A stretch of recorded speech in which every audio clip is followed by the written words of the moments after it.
My name is Zach, I'm an accountant, and this is your Wednesday, May 20th stimulus check update. I put out a poll about 14 hours ago asking you if you have received your stimulus check. It looks like 56% of you have received it, which is great news because on the previous poll, it was a lot less. I think it was like 51%. It actually wasn't that much less, but there's still progress being made. And there's about 20 or so percent of you that are still expecting to receive your check. So we're going to go over a new proposed debit card that is rolling out this week, which will have stimulus payments within it.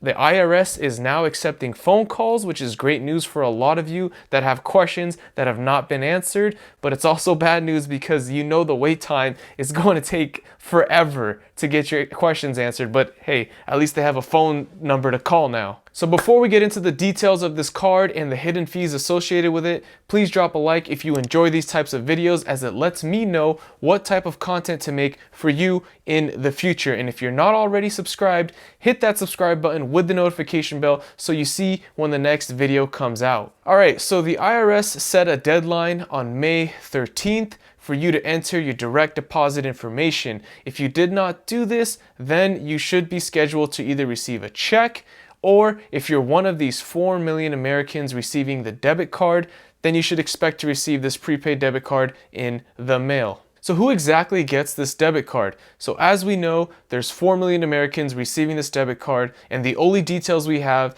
is that they did not have their banking information with the IRS, and that their tax returns were processed through the Andover IRS Center, which is in Massachusetts, or the Austin IRS Center in Texas. So when these prepaid debit cards are mailed out, they'll be coming from MetaBank and not the IRS. It says it's a free prepaid debit card. However, it's not completely free and there are some hidden fees. So before we get into the hidden fees, make sure you don't get scammed.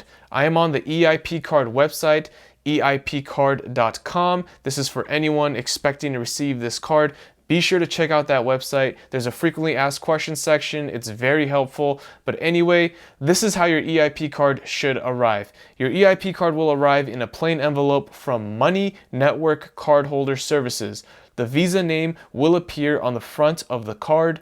The back of the card has the name of the issuing bank, MetaBank.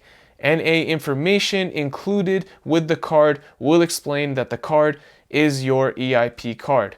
So make sure you get the right card in the mail and it's not some sort of scam asking you for information. So if you review the fee schedule of the card, you'll see a lot of zeros, including no monthly maintenance fee, no fee on money network checks, no fee on ATM withdrawals in network, no fee when ATM transactions are declined, no fee to call customer service, no inactivity fees, no fee on debit or credit transactions, which is amazing. So the card is free in all of the important ways, but there are still some areas that are not free of fees.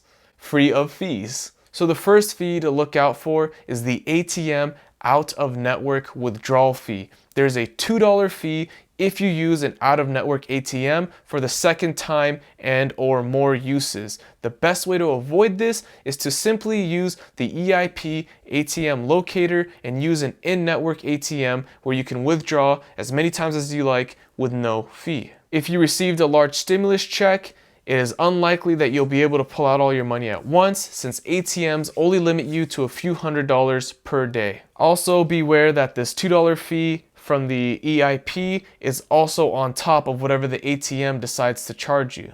The second fee to look out for and how to avoid it is a $5 over-the-counter teller fee. When you go to a bank teller and you withdraw money with the card, there will be a $5 fee. However, it is waived for the first transaction. So if you're going to do this, it is best to probably withdraw all the money from the card in cash. That way you don't have to use that transaction again. The next fee, which is very small but still a fee and kind of ridiculous, is the ATM balance inquiry fee. Inquiry. The ATM balance fee. If you go to an ATM, put your debit card in, and you want to see how much money you have left, you'll be charged a 25-cent fee. The best way to avoid this is to simply use the mobile app. And by the way, the app is called the Money Network mobile app if you end up getting this card. The next fee to look out for are international fees. Now, I know during this time people aren't traveling. However, if you somehow are outside of the US at this time and you happen to be using the card, or down the line in the future you need to spend it internationally, here are the fees to look out for. The first one is a $3 ATM fee. The next one is the 25-cent fee just to look at your balance through the debit card on the ATM machine. And the last fee is the same $5 withdrawal fee from a bank teller over the counter. And the last fee is to replace a lost or stolen card. There is a $7.50 fee to replace a card if you lose it or it gets stolen. And there's also a $17 fee if you want the new card delivered to you faster. The best way to avoid all of these fees is to simply have the funds transferred to your bank.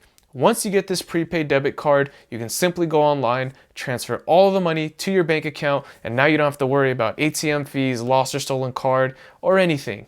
If you want cash in your hand, the next best thing to do is to simply take this prepaid debit card, go to the bank, and withdraw over the counter through a teller and withdraw all of your money at once. That way that first $5 fee is waived and you get all of your money out. Otherwise, you can just simply keep the card, use it as you'd like. There's no fees for using a debit or credit transaction. Monitor the balance on the app and just use it until you run out. Now, you might be wondering, if you decide to keep the card and use it, is it private or are my transactions being watched? Well, on the EIP card website, this is one of their frequently asked questions. Is the debit card private? And basically they're saying yes, it's private. The government won't be watching what you do, but that's just what they're saying. Who knows? If you really want to be safe, my advice, pull it all out at once in cash. So what do you think about this prepaid debit card? Do you think it's a good idea? Do you think that it might be part of the next stimulus check, that maybe the future stimulus checks will all be in this prepaid debit card? It's interesting to see how this will work out. It looks like it's going to be a small test run. Who knows? I'm just guessing here, but anyway, thank you so much for watching all the way until the end. I appreciate your support, and as always, stay safe. I'll see you in the next one. Peace.